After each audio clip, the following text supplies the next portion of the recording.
Good morning. Welcome to Undisputed. I'm Jenny Taft with Skip Bayless and Shannon Sharp. I hope you both had a nice weekend. How are you doing today, though? I was having a great weekend till last night. Oh, but guess what? Hey, welcome back, Jenny. Thank you. Back. You finally are off the hook. You and your man finally have the excuse that you needed. We don't have Rondo. It's over. It's okay. Yeah, whatever. You know good well that's not going to fly. Here we go. So you were feeling good, Shannon, until that breaking news last night that Skip alluded to, and that is that Rajon Rondo has fractured his thumb during practice. The Lakers guard is expected to miss 6 to 8 weeks, according to reports. So, Shannon, how big of a loss is this for LeBron? Well, Skip, it's a big loss because we'd already lost Avery Bradley. Remember, Avery Bradley's playing about 25 minutes a night. Rondo plays 18 to 20 minutes a night. So that's 45 minutes that we've lost. Avery was a starter. Rondo comes in with the second unit, and he was one of the few guys, Skip, that could get the offense going. And that's something that LeBron James has struggled with in his playoff career, that when he left the court, finding someone that can initiate offense, that can keep the offense flowing when he sat down. And so, Skip, this is going to hurt. The playoff Rondo, Skip, is real. He's one of the few players that once the playoffs roll around, his points, his rebound, assists, those numbers go up. There are very few people that can actually say that come playoff time, when the games are heightened, when the intensity is heightened, and people are playing for keeps, his number increases. So it's definitely going to hurt. I think the thing is now, so you're going to ask Caldwell Pope to play a couple of extra minutes. You're going to ask Danny Green. They did add J.R. Smith and Dion Waiters. So I think that lessens the blow somewhat, but none of those guys are what we call point guard position. That's what Rondo is. Rondo is an old school point guard. Rondo is a Jason Kidd, John Stockton type of a point guard. He's more looking to distribute the basketball than score the basketball. Now, he was taking some threes, Skip. He can get to the basket, but that's really not his game. His game is to get everybody else involved in the offense. So, Skip, that does hurt. It says he's expected to be back 6 to 8 weeks, so meaning theoretically he could return the second round of the playoffs, Skip, but it's not looking good. And if I'm not mistaken, Skip, he's hurt this. I don't know if it's the same hand, but he's had this injury before. So this hurts. This hurts a lot. But we won't be deterred. Ain't no, hey, Skip McMahon, the Whitehead said, ain't no stopping us now. We here. We here. We don't do no excuse. We're not in excuse biz. We get it done or we don't. And don't is not in our vocabulary, so it's getting done, even shorthanded. So, help me out here, Mr. Sharp, or as I call you, Shannon Sharp. Haven't you told me for 4 straight years that your man is the GOAT? Yeah. And for 4 straight years, I've waited to get struck by lightning right through the ceiling because you can't go there when we're talking about that man in Chicago, that ghost, as LeBron calls him. Okay, so if in fact he is the GOAT, how could you be so upset about the loss of an Avery Bradley or a Rajon Rondo? How could you really care about 2 guys who are just guys, who are the equivalent of barnyard chickens and pigs? They're barnyard chickens and pigs when it comes to the GOAT. So in other words, you're saying they're just garden variety. They're just players. They're both garden variety, and I will make this case right off the top. I will give you Avery Bradley. I will not give you Rondo. I do respect Avery Bradley and will give you it's a much bigger loss than Rondo because Avery Bradley was a starter. Yeah. Avery Bradley has made the all-defensive team twice in his career. Avery Bradley was the difference maker in the one game you did win against the Clippers when he made 6 threes and he made 4 just in the third quarter while LeBron was scoring a grand total of 0 in the third quarter. Yeah. And he tilted the playing field in favor of the Lakers. So that guy you might miss quite a bit. This guy you will not miss at all because we're talking about, as you just detailed, the backup point guard, correct? Why should the GOAT need a backup? Man, stop it. No, seriously. Okay, let's talk about the real GOAT, not the phony GOAT. Go back. I dare anybody out there right now, you can Google this. Go back and look at the roster of the 1998 Chicago Bulls and show me the backup SG as in shooting guard. Show me of all the players listed on that roster, who else was an SG besides that guy? You know how many were SGs on that roster?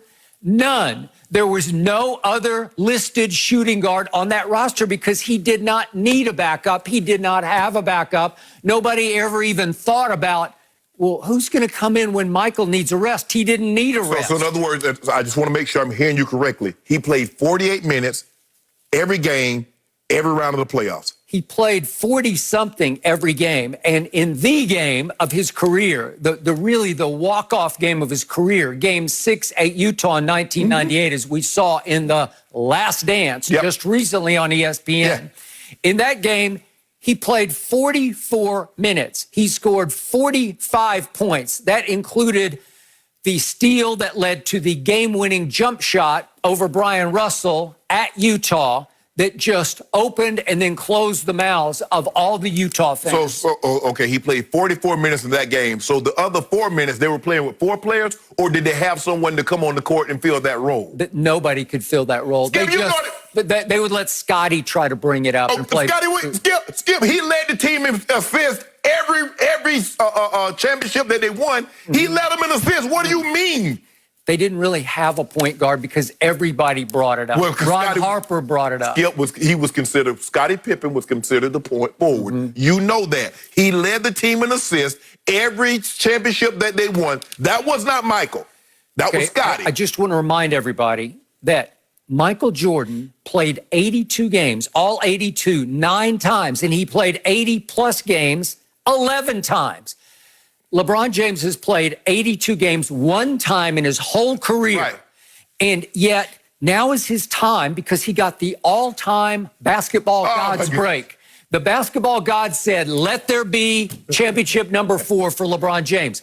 Here, LeBron, we're going to hand you an unprecedented 5-month break before you have to play another game as your season winds down, which is your 17th Hell, he season. had it to everybody else, too.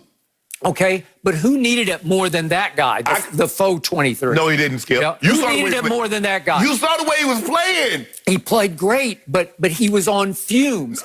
And God knows, in his 17th year, he was highly susceptible at that point to some sort of groin pull. And the God said, no, you need a big break this time. You need a pandemic break. You need a quarantine break. And he got it. He got the break of his life. He got 5 months between what's virtually the end of the regular season. I know they're going to play 8 games, just like practice kind of games, just to get back in the groove a little bit.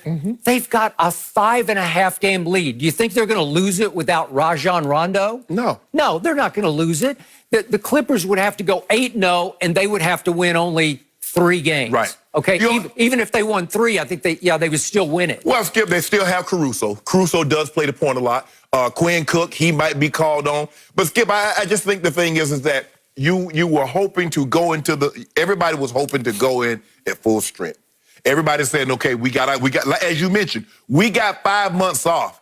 And then one of our guys decides, says, you know what, my health and my family is more important. I'm not coming back. And the other guy, the first day of practice, breaks his thumb. So for me, Skip, I mean, that's not, no one anticipated that. Everybody says, we're healthy. We're as healthy as we've been. And then one day in the practice, you lose that guy. LeBron has had this before. You remember?